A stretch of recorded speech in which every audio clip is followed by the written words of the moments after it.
Après avoir terminé la couture de ma jupe Belle Époque et toutes les péripéties qui l'ont accompagnée, il me fallait un projet couture qui soit beaucoup plus simple. Autrement dit, j'avais besoin d'une couture beaucoup plus rapide et bien moins stressante que celle de la jupe. Je suis donc allée piocher dans ma patron tech étant donné que je n'avais pas envie de racheter un nouveau patron pour pouvoir faire ce nouveau projet couture. Coucou tout le monde et bienvenue dans cette nouvelle vidéo. Aujourd'hui je vous amène dans une couture simple, rapide et efficace comme on les aime. Cette fois-ci il m'a fallu que 2 jours pour la faire et pour cela j'ai choisi de coudre la blouse Chris de Mo Pattern. C'est une couture que vous avez déjà vue sur ma chaîne étant donné que je l'avais réalisée au courant de l'année dernière il me semble, quelque chose comme ça, et je l'avais fait en mousseline de soie. Cette fois-ci j'ai décidé de la réaliser dans un coton couleur lit de vin, je vous le montre juste après. Et même si je me souvenais plutôt bien des gammes de montage, mais également des pièces de patron, je les ai quand même checkées pour voir si je les avais toutes et si j'en avais pas perdu une en cours de route. Et non, c'était bon, je les avais toutes et j'avais même les décalques. Parce qu'à l'époque, je décalquais encore. Mais ça, ce sera le sujet d'une autre vidéo, je vous la sortirai sûrement en courant janvier. Parce que ces derniers mois, ma couture a énormément évolué, ou devrais-je dire ma préparation à la couture plutôt. Mais revenons d'ailleurs à la couture en parlant de ce superbe coton. C'est un sublime coton couleur lit de vin à la limite du voile de coton. Et c'est justement ce qui m'a plu lorsque je l'ai vu sur le site internet. Je cherchais un rouge qui s'accorde à la perfection avec le tartan de ma jupe Belle Époque. Et je dois dire que je l'ai plutôt pas mal choisi, même si au final ce n'est pas moi qui vais le conserver, ce haut étant donné que je l'ai offert à ma maman à peine j'ai terminé de le coudre. Je trouvais qu'il lui allait beaucoup mieux qu'à moi. Et bon, comme vous pouvez le voir, la machine à laver ne lui a vraiment pas du tout fait de cadeau. Il fallait absolument que je le repasse. Et d'ailleurs, j'étais assez surprise, je m'attendais à avoir un peu plus de difficulté à le repasser, justement à cause du fait qu'il soit très froissé, et en réalité, pas du tout. Il se repasse avec une facilité confondante. Franchement, c'est la première fois que j'ai un coton qui se repasse aussi bien. D'ailleurs, je vous mettrai le lien si je le retrouve dans la barre d'infos. Et maintenant passons à la couture, ou du moins plutôt au tracé et à la découpe des pièces, et j'ai fait quelques petites modifications que je vous expliquerai au fur et à mesure. Et la première modification que j'ai apportée à ce patron sur cette version, c'est que je n'ai tout simplement pas coupé les 2 pièces de devant, je les ai coupées au pli. Je n'avais pas envie d'avoir une couture qui arrive au milieu de la poitrine, j'avais envie d'avoir quelque chose qui soit totalement plein. Il faut dire que je n'étais pas très fan justement de la première version d'avoir une couture en plein milieu, je trouvais que ça rompait un petit peu l'esthétique de l'entièreté de cette blouse et j'ai donc décidé tout simplement de la retirer. Alors pour la retirer, je ne me suis pas cassé la tête, je n'ai même pas retiré les valeurs de couture étant donné que je voulais avoir un petit peu plus de fronçon au niveau du col, donc j'ai tout simplement fait une découpe au pli plutôt que d'avoir 2 morceaux séparés l'un de l'autre. Et pour la pièce du dos, il s'agissait d'une pièce pleine, donc sans découpe, donc je l'ai tout simplement laissée comme ça. Parfois, les modifications dans un patron n'ont pas besoin d'être un véritable casse-tête. Là, pour le coup, elles ont été très simples. Il m'a tout simplement suffi de couper une des pièces au pli, la deuxième qui était déjà prévue au pli, de la couper également au pli, et c'était terminé. Je n'avais pas besoin de calcul, de reprendre l'entièreté de la ligne de coupe. Non, rien du tout. Il suffisait juste de mettre les 2 pièces au pli et tout allait parfaitement ensemble sans avoir à retirer des marges de couture ou autre, puisque je voulais conserver exactement la même ampleur au niveau du col, donc je n'avais pas envie de me casser la tête à retirer des marges de couture, même si techniquement parlant ça n'aurait pas été bien compliqué, mais je préférais laisser l'entièreté de la blouse comme elle était au niveau des proportions et éviter d'avoir à retirer des marges alors que clairement j'en avais pas besoin. Et comme d'habitude, j'ai pris mes pièces et je les ai mis sur mon mannequin, alors là il n'y avait pas énormément de biais donc je les ai laissés, contrairement à ce que je fais maintenant, mais ça c'est pareil, je vous en parlerai dans la vidéo que je consacrerai justement à vous dire les modifications que j'ai apportées à tout mon processus de préparation à la couture. Ensuite, une autre modification dans le patron que j'ai apporté, c'est que les manches étaient beaucoup trop longues sur ma précédente version, à tel point que je la porte peu justement à cause de ça, et ça m'embête d'ailleurs assez, donc je pense que je vais devoir les reprendre. Et là, j'ai préféré retirer 10 cm, parce que je voulais aussi apporter une autre modification dont je vous parlerai beaucoup plus tard. Mais je n'avais pas envie d'avoir quelque chose qui soit trop long, qui prenne trop de place, contrairement à la blouse que j'avais déjà faite. Donc du coup, j'ai retiré 10 cm et je pense que c'était vraiment bien, pas 1 cm de plus, je pense que ça aurait été beaucoup trop. Ensuite, j'ai marqué la modification que j'avais apportée à cette pièce de patron sur la pièce qui restait, comme ça je savais que plus tard, si j'avais envie de refaire ce patron, il fallait que je prenne en compte que j'avais retiré 10 cm. Et une fois découpés, je les épinglais sur mon mannequin, même si cette fois il y a du biais au niveau de la manche et que donc du coup il risque de bouger et de se détendre un petit peu. J'ai quand même préféré le mettre sur le mannequin pour gagner du temps. Étant donné que c'est une blouse qui se coud assez rapidement, je n'avais pas envie qu'elle reste sur le mannequin trop longtemps. Surtout que j'allais avoir justement la couture pour le mois de décembre qui allait arriver et qu'il fallait absolument que je libère de la place pour le mannequin le plus rapidement possible. Et après la découpe des pièces du patron et surtout pour soulager mes reins, le bas de mon dos qui me faisait affreusement souffrir, je me suis prise une petite pause thé devant la machine. Oui, parce que clairement je préfère prendre une pause le temps de boire mon thé ou une partie de mon thé plutôt que de boire en cousant, étant donné qu'on n'est jamais à l'abri d'un faux mouvement et que le thé se renverse. Et c'est toujours à ce moment-là que c'est sur la machine, exactement là où il faut pas, et où il va y avoir une tonne de problèmes derrière. Et une fois ma pause thé terminée, il était temps de commencer la couture. Et pour les finitions de cette blouse, je sais pas si vous vous souvenez, si vous avez vu le vlog que j'avais fait justement sur ma première version, mais l'entièreté de la blouse est terminée directement en couture à l'anglaise. Et d'ailleurs, c'est ce qui m'avait décidé à acheter ce patron, justement pour ça, parce que j'avais envie de les travailler, étant donné que je les avais pas si bien vu que ça lors de ma formation, mais également parce que je savais que j'allais énormément en avoir besoin, étant donné que je boycottais un petit peu, je dirais même beaucoup, la surjeteuse. Et vous le savez si vous me suivez depuis un petit moment sur ma chaîne, la surjeteuse et moi, ce n'est vraiment pas une grande histoire d'amour. Je déteste cette machine et elle me le rend bien. Elle a essayé de me tuer au moins 3 fois et de m'éborgner autant. Donc du coup, on peut pas dire qu'on puisse s'entendre elle et moi. Elle est donc rangée dans mon placard. D'ailleurs, j'attends, je me demande si je vais pas la vendre. Donc si jamais vous êtes intéressé, n'hésitez pas à m'envoyer un message sur Instagram parce que je l'utiliserai plus. Non. Et clairement, le projet que j'avais eu en début janvier, donc c'était la robe Lupin en bourrette de soie, même si sur le coup elle m'a sauvé la mise, ça a été vraiment un enfer. Pour 4 coutures, j'ai mis l'après-midi, c'était pas possible. Clairement, ça m'a conforté encore plus dans le fait que je ne veuille pas du tout l'utiliser cette machine. Donc si jamais vous êtes intéressé par une surjeteuse, n'hésitez pas à me contacter parce que moi je m'en servirai plus. Quoi qu'il arrive, je m'en servirai plus. Mes trêves de divagation, j'avais encore une fois oublié mes ciseaux à la machine. Je sais pas vous, mais moi je les oublie tout le temps, c'est incroyable. C'est quand même un des outils les plus importants dans la couture, mais moi je passe mon temps à les oublier. Est-ce que vous aussi? Parce que là j'ai besoin de me sentir beaucoup moins seule. Et cette fois-ci, et contrairement à ce que je fais habituellement, j'ai décidé de coudre directement les deux côtés de ma blouse, plutôt que de faire un côté, faire directement la finition à l'anglaise et puis passer à l'autre, tout simplement parce que j'avais un peu le cerveau fatigué lié à la jupe justement, et que j'avais envie de quelque chose qui soit assez simple, donc j'ai donc préféré faire directement les deux premières piqûres à la machine et ensuite seulement faire mes finitions à l'anglaise. Comme je vous l'ai dit en début de vlog, j'avais envie d'une couture vraiment facile, calme, sans prise de tête et où je ne réfléchis pas. J'avais besoin de ça. Je crois que c'est la première couture que je fais comme ça depuis... depuis toujours en réalité. Les 3 quarts du temps je me casse la tête avec les modifications, avec les changements et tout, et là je n'avais pas envie. Je savais que la prochaine allait être assez challengeante, qu'elle allait être compliquée, difficile, éreintante, tout ce que vous voulez, et d'ailleurs elle l'a été, mais je vous en parlerai un petit peu plus tout au long des vlogs du mois de décembre justement consacrés à cette couture. Là, je voulais quelque chose qui soit simple, pour une fois. Je pense d'ailleurs que ça va vous changer dans les commentaires, vous allez me le dire probablement, mais clairement, c'est, je pense, la couture la plus simple que j'ai faite depuis la première fois que je l'ai faite, et encore même pas puisque j'avais utilisé la mousseline de soie et c'était donc beaucoup plus difficile à coudre que du coton en fait. Et encore, beaucoup plus difficile. Disons que c'est un cran plus difficile, pas beaucoup non plus. Et une fois mes coutures repassées, dégarnies, ouvertes au fer et retournées pour pouvoir former ma finition à l'anglaise et pressée parce que ce coton il avait du mal quand même au niveau des épaisseurs à rester à sa place, j'ai donc dû aller chercher mon outil de tailleur pour pouvoir bien le plaquer et faire en sorte qu'il ne bouge pas. J'ai commencé la couture des finitions à l'anglaise. Et d'ailleurs, si vous aviez déjà vu ce vlog auparavant, vous savez que j'ai utilisé exactement la même machine pour pouvoir le coudre. J'ai décidé que ce serait un bon petit clin d'œil et de toute manière il fallait qu'elle tourne un petit peu avant justement la réalisation pour les vlogs de décembre. J'avais besoin qu'elle bouge un peu, de la rehuiler, de reprendre la main dessus, surtout reprendre confiance en elle étant donné qu'elle m'avait fait pas mal de petites dingueries lorsque j'avais cousu en début d'année justement le voile de plongée de soie, donc la blouse inspiration Edgar Allan Poe. Je vous remettrai tout dans le i ou dans la barre de description pour que vous puissiez retrouver les vlogs où je parle. Et bah Cette fois-ci, elle a très bien cousu, il n'y a pas eu de problème, donc la réparation que j'avais effectuée, que j'avais faite justement en réel, a très bien fonctionné. D'ailleurs, je vous les remettrai en barre de description si vous les avez pas vus, comme ça vous pourrez les voir.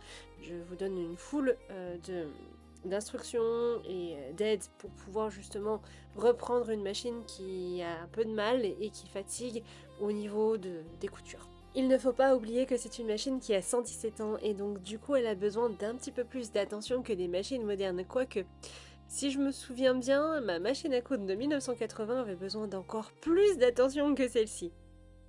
Et Ise avait très envie d'apparaître à la caméra, ou plutôt devrais-je dire avait très envie d'un câlin, même si elle était un petit peu inquiète du fait du bruit de la machine, parce qu'elle s'en est toujours pas accommodée malgré le nombre de fois où je l'ai utilisée. Je sais pas pourquoi, elle est assez peureuse au niveau des bruits, et donc du coup, elle oscillait entre rester et attendre le câlin, et partir parce que le bruit ne me plaît pas. Et clairement, je n'avais pas le cœur de la laisser comme ça, j'ai donc arrêté la machine et je lui ai fait 2-3 gratouilles, elle était très contente.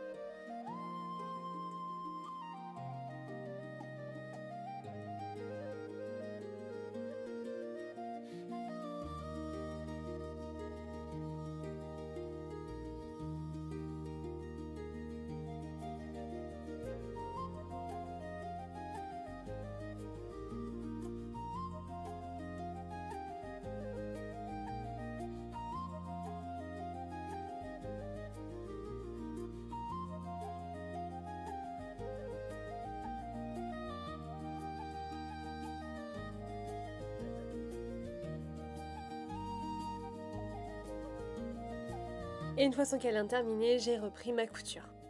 Et si faire des coutures à l'anglaise avec des marges de couture de 0,5 mm est extrêmement pratique avec ma machine à coudre à plateau de 1910, c'est un petit peu moins pratique avec celle-ci, étant donné que le pied presseur fait 0,3 mm, il a fallu que je marque l'entièreté de mes marges de couture pour pouvoir avoir la bonne marge justement. Et c'était d'ailleurs le seul point qui n'était pas pratique dans cette couture, c'était que je devais marquer mes marges, alors qu'avec ma machine à plateau, je n'aurais pas eu besoin de le faire. Mais bon, c'est pas grave, je me suis bien amusée quand même et ça a ajouté un petit peu de piquant étant donné que du coup c'est une couture assez monotone puisqu'on fait absolument tout le temps la même chose.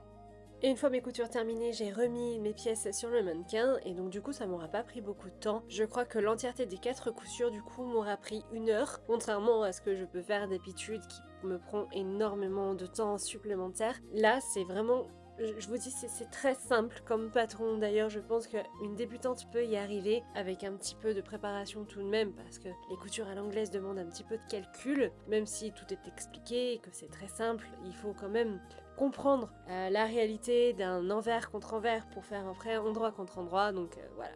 Mais c'est quand même un patron extrêmement facile. Et justement, en parlant de la logique des coutures à l'anglaise, il fallait faire extrêmement attention, c'est au niveau des manches. Ne pas se tromper, parce que justement, si on se trompe, on se retrouvera avec la couture à l'anglaise sur l'extérieur, alors qu'il faut qu'elle soit sur l'intérieur du vêtement. Et justement, j'avais un petit peu perdu confiance en moi au niveau des coutures à l'anglaise parce que sur la doublure de la jupe Belle Époque, je m'étais trompée. Et donc j'ai préféré prendre mon temps, bien regarder d'un point de vue du patron pour ne pas justement faire cette erreur d'avoir une couture à l'anglaise qui ressorte et de devoir faire des modifications au niveau de la couture pour pouvoir la remettre vers l'intérieur et tout, surtout avec le fait de dégarnir les coutures. Donc j'ai pris vraiment bien mon temps pour regarder d'un point de vue du patron, calculer et recalculer plusieurs fois pour être sûr de ne pas me tromper parce que je n'avais pas envie d'avoir à défaire et de devoir refaire. Je voulais vraiment quelque chose qui soit simple et donc ça a commencé par prendre le temps de bien regarder le patron avant de commencer la couture. Depuis que mes yeux vont mieux et que du coup je reprends une couture un peu plus difficile, intensive, je refais des erreurs de débutante, un peu comme si je m'étais un peu reposée sur mes lauriers pendant 1 an et que du coup je n'avais plus du tout évolué en couture, ou presque. Et je me retrouve à faire ces erreurs qui sont toutes bêtes et qui m'énervent un petit peu, donc j'ai préféré prendre mon temps et bien vérifier justement pour ne pas avoir à les faire cette fois-ci. Parce que clairement, si ça n'a eu aucune incidence d'un point de vue de la jupe, étant donné que c'était que pour la doublure, là ça en aurait une et ça aurait été beaucoup plus compliqué de tout reprendre que de faire directement en une fois en faisant extrêmement attention à la réalité du sens pour la couture. Et une fois mes manches terminées, je les ai cousues directement au corps de la blouse. Et là, la difficulté, c'est qu'on va se retrouver que en biais. On est 100% dans la couture en biais, donc il faut faire extrêmement attention, surtout que le coton bouge énormément, donc à ne pas le déformer. Et je pense que c'est la plus grosse difficulté au définitif de ce patron à ce moment-là de la couture. Et encore que pour la première couture d'assemblage, ce n'est pas si compliqué que ça. Le plus compliqué, c'est ensuite, c'est de faire justement la couture à l'anglaise, puisque c'est celle qui bouge le plus sous le pied presseur et celle qui déforme le plus. Ça devrait pas être le cas normalement d'un point de vue logique, et pourtant c'est celle qui se déforme le plus. Mais là où j'ai de la chance avec cette machine, c'est que le pied presseur tient extrêmement bien le tissu et pour le coup le presse vraiment bien sur les griffes d'entraînement. Donc ça permet de ne pas avoir à trop tirer sur le tissu pour le replacer et ça permet d'avoir plus d'aisance au niveau de la main et au niveau des gestes pour pouvoir justement guider le tissu et faire en sorte que ça couse sans avoir à tirer. Et même dans les épaisseurs, au niveau justement où se rencontrent les différentes coutures à l'anglaise, même si des fois elles pinaillent un peu, elles rechignent à grimper sur les épaisseurs pour les coudre et tout, au final avec un tout petit peu d'aide, en soulevant légèrement le pied presseur, en ajoutant un point de plus à la main directement, franchement, elle gère très bien. Elle gère très bien. Pour une vieille mémère de 117 ans, on peut dire qu'elle a encore la forme. Et d'ailleurs, je me suis rendu compte avec cette couture que j'ai redécouvert ma machine. Étant donné que cette année a été passablement difficile, avec énormément de douleurs à mes yeux, je vous l'ai déjà expliqué dans un précédent vlog, je cousais un petit peu plus de manière mécanique, sans vraiment faire attention aux machines, sans vraiment faire attention. Pas que je ne les entretenais pas ou que je faisais pas attention à ce que je faisais, mais plutôt sans me concentrer sur elles. C'était quelque chose qui était mécanique, qui était tout simplement de la mémoire musculaire et rien d'autre, et où je ne réfléchissais pas plus que ça au moment où je cousais. Mais là, j'ai pu vraiment réapprécier de nouveau la couture avec elle et m'attarder un petit peu plus sur le son qu'elle faisait en cousant et tout. Et c'est vrai que c'est quelque chose qui m'avait manqué et je m'en étais même pas rendu compte en réalité. Et donc c'est vrai que cette couture aurait été extrêmement bénéfique pour moi rien qu'à cause de ça.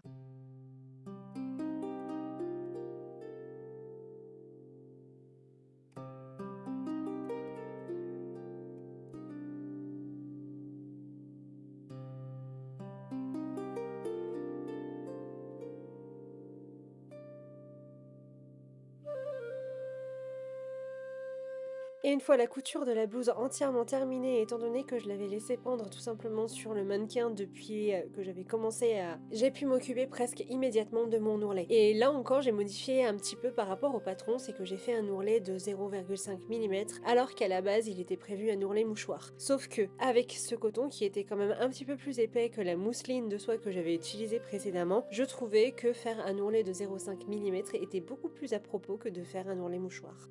Et même si clairement j'aurais pu le faire parce que ça aurait été très joli sur ce coton, je n'avais pas envie de le faire pour la simple et bonne raison que d'une part je voulais une couture assez rapide, une couture qui soit pas prise de tête et l'ourlet mouchoir demande quand même pas mal de temps et pas mal de précision que je n'avais pas envie tout simplement de mettre dans ce coton étant donné qu'il se tenait déjà très bien et que au contraire je voulais rajouter un petit peu de poids au niveau de l'ourlet pour éviter qu'il s'envole dans tous les sens dès qu'il y aurait un coup de vent, contrairement justement à la blouse que j'avais fait en mousseline de soie et où là je voulais conserver l'entièreté du fait que ça soit une mousseline et que ça soit vaporeux et que ça bouge. Là j'avais pas envie, je voulais vraiment garder le côté structuré du coton. C'est d'ailleurs ce qui m'étonne toujours dans la couture, malgré que ça fasse presque 4 ans maintenant que je couse, c'est qu'on peut prendre un patron et le transformer tellement de fois qu'au final, le résultat ne sera jamais le même. Passer d'un ourlet mouchoir à un ourlet de 0,5 mm, faire des changements au niveau de l'encoulure, retirer une couture, je trouve que c'est quand même incroyable de pouvoir faire toutes ces modifications liées à un seul patron qui fait qu'on a un tombé différent, qu'on a un rendu différent, qu'on a une impression esthétique différente, ne serait-ce que avec l'ajout d'un imprimé ou changer une matière, donc là par exemple la soie contre le coton. Enfin, c'est vraiment quelque chose d'assez impressionnant dans la couture, c'en est presque magique. Et pour cet ourlet, j'ai choisi de le faire directement à la machine à coudre. Alors pour être sûr de ne pas m'embêter avec les épingles et un ourlet qui bouge tout le temps, j'ai préféré le bâtir parce que j'avais envie de faire un ourlet à 1 mm. Et je n'avais clairement pas envie de passer mon temps à m'arrêter pour retirer l'entièreté des épingles au fur et à mesure que j'avancerais. Et une fois mes ourlets terminés, parce que je me suis occupée directement de l'ourlet au niveau de l'encolure et de l'ourlet au niveau du bas de la blouse, j'ai préformé mes fausses bandes de biais puisque je les ai taillées dans le droit fil pour venir former la coulisse au niveau du col. Et si le biais est excellent pour tout type de finition, enfin du moins la majorité des types de finitions qui sont proposés, les 3/4 du temps je préfère utiliser directement une fausse bande dans le biais en utilisant une bande de droit fil ou une bande de droit fil qui soit légèrement dans le biais, beaucoup moins que ce qui est préconisé dans l'entièreté des patrons, parce que je trouve que justement c'est beaucoup trop dans le biais. Ça bouge tout le temps, il n'y a aucun maintien, ça se déforme énormément. Je préfère tailler dans le droit fil avec une légère bande en biais, donc à peine tout juste de quelques degrés, voire même quelques millimètres seulement, plutôt que de faire directement un droit, pas un droit fil, un biais, parce que là, c'est juste l'enfer à travailler, juste l'enfer. Et je n'avais pas envie du tout de m'imposer d'avoir quelque chose d'aussi difficile pour cette blouse, alors que depuis le début, tout ce que je voulais, moi, c'était une couture simple, rapide et efficace. Et il faut le dire aussi, une bande taillée dans le droit fil sera toujours plus solide qu'une taillée dans le biais, surtout lorsque l'on vient tirer sur la coulisse pour pouvoir resserrer au niveau de l'encolure. Et encore une fois, pour être certaine que ça ne bouge pas et que je n'ai pas besoin de retirer 1 million d'épingles au fur et à mesure de ma couture, j'ai directement bâti l'entièreté de la coulisse. Et là, vous devez vous dire, mais je croyais que tu voulais quelque chose de simple, pratique et efficace, pourquoi tu bâtis tout? Bah tout simplement parce que c'est beaucoup plus simple pour moi, je trouve, surtout étant donné que je devais rééduquer mes yeux à faire des piqûres à 1 mm.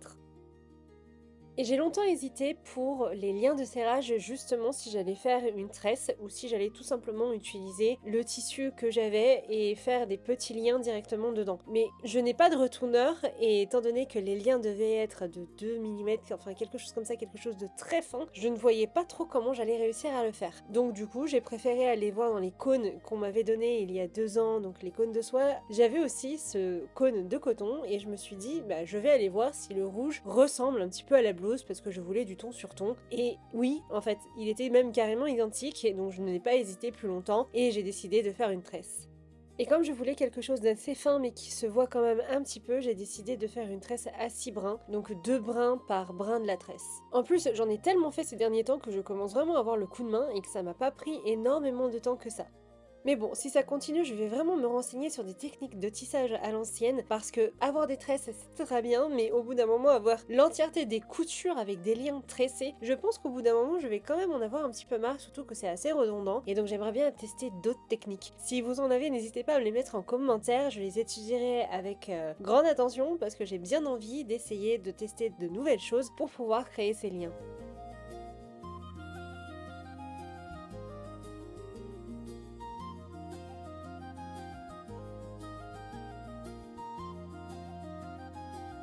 Et une fois mon tressage terminé, j'ai passé tout simplement ma tresse dans ma coulisse. Je voulais voir directement ce que ça donnait, je ne voulais pas attendre plus longtemps d'avoir fini l'entièreté de la blouse pour pouvoir le mettre, parce que j'avais une idée en tête et que j'avais envie de la tester au préalable. Mais ça, je vous en parle dans quelques minutes dans le vlog.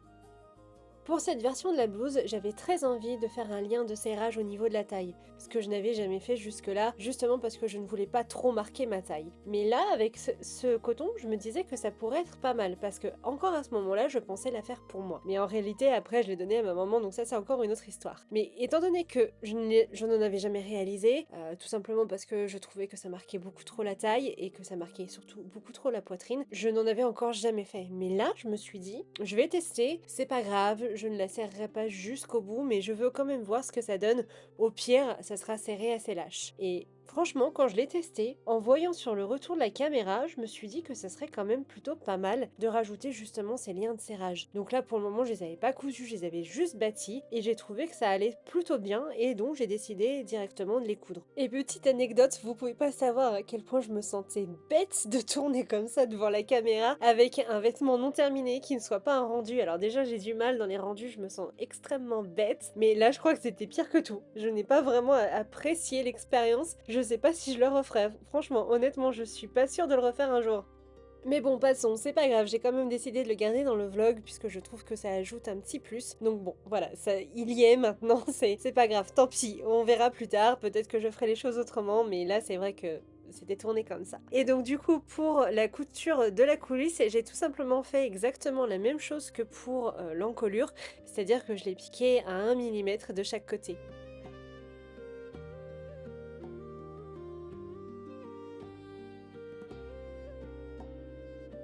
Et quelque chose qui m'a étonnée avec la couture de cette blouse, c'est que j'ai utilisé plus de 50 mètres de fil. Alors, c'est plus ou moins normal étant donné qu'avec les coutures à l'anglaise, on utilise le double de fil puisqu'on vient doubler, entre guillemets, la couture que l'on fait, puisqu'il y a 2 piqûres au lieu d'une.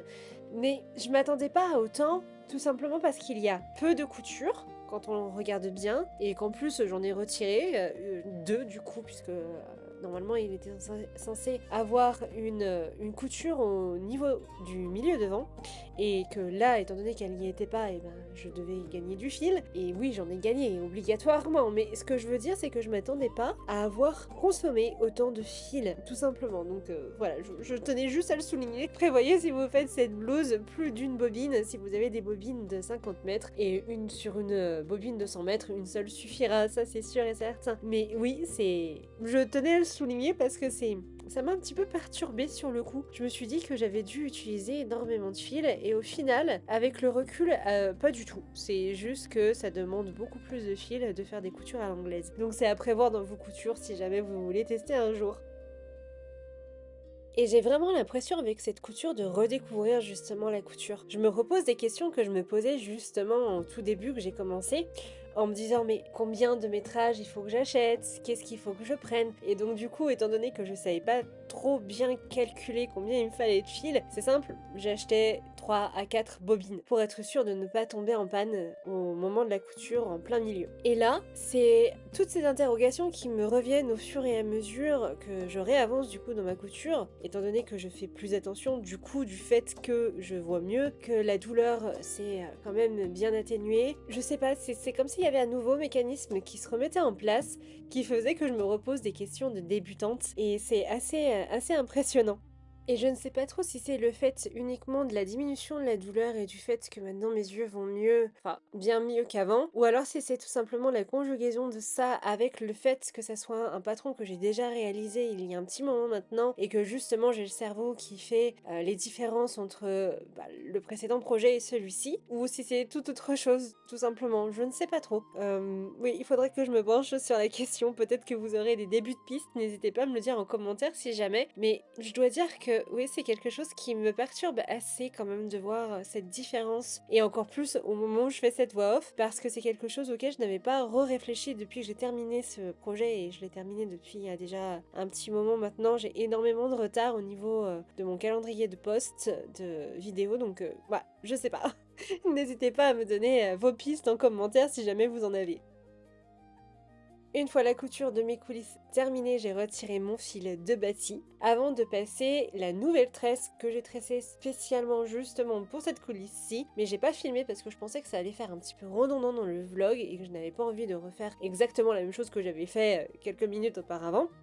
Donc j'ai préféré ne pas vous le mettre justement parce que je trouvais pas que ça ajoutait quelque chose dans le vlog, et l'idée ce n'était pas de vous d'alourdir le vlog justement avec des choses que vous avez déjà vues. Déjà qu'une couture à l'anglaise est assez redondante, je pense que revoir un tressage identique au premier n'était pas des plus appropriés pour ce vlog. Et pour les plus observateurs et observatrices d'entre vous, je pense que vous avez remarqué que je n'ai pas parlé de lien de serrage au niveau des poignets. Eh bien oui, j'ai tout simplement décidé de ne pas les faire cette fois-ci. Parce que pour cette blouse, j'avais envie d'une coupe différente au niveau des manches. Et surtout parce que je commençais à entrevoir que je ne les garderais pas pour moi. Et que lorsque je voyais ma mère la porter, je ne l'imaginais pas avec des poignets resserrés. Et cela aura été la toute dernière modification que j'ai apportée à cette blouse. N'hésitez pas à me dire en commentaire ce que vous en pensez.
Voilà, j'espère que vous avez aimé cette vidéo. Moi j'ai adoré recoudre ce patron que j'avais déjà fait auparavant. Je vous mets juste ici la miniature du vlog précédent pour que vous puissiez aller le voir. J'ai fait pas mal de modifications, notamment j'ai pas fait les poignets resserrés cette fois-ci, je les ai laissés un peu faire leur vie pour donner des manches un peu dans un style pagode. J'ai refait le lien de serrage à la taille que j'avais pas fait sur la précédente version. Donc je suis assez satisfaite des changements que j'ai fait par rapport au patron, mais le plus satisfaisant pour moi a été de faire toutes les surpiqûres à la machine. Je n'ai rien fait à la main sur l'entièreté de cette couture. C'est la première fois depuis que j'ai commencé la couture en réalité que je ne fais pas de point à la main sur un projet de couture, donc j'étais assez satisfaite.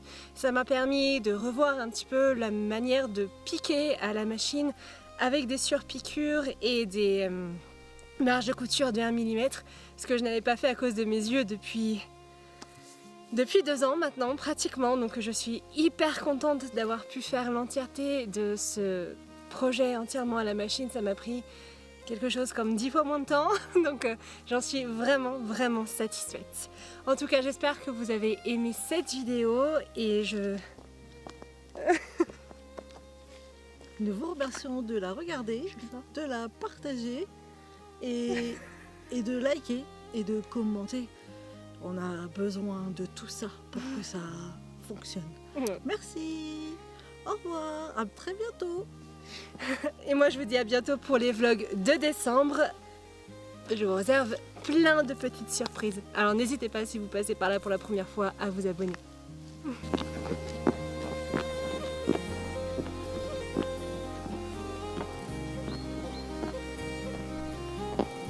Cours, cours, cours. Mais cours, vas-y, cours, cours.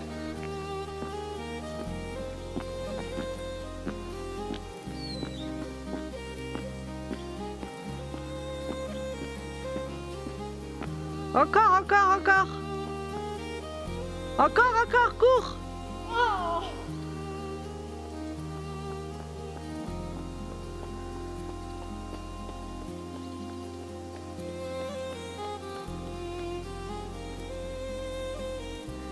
Encore.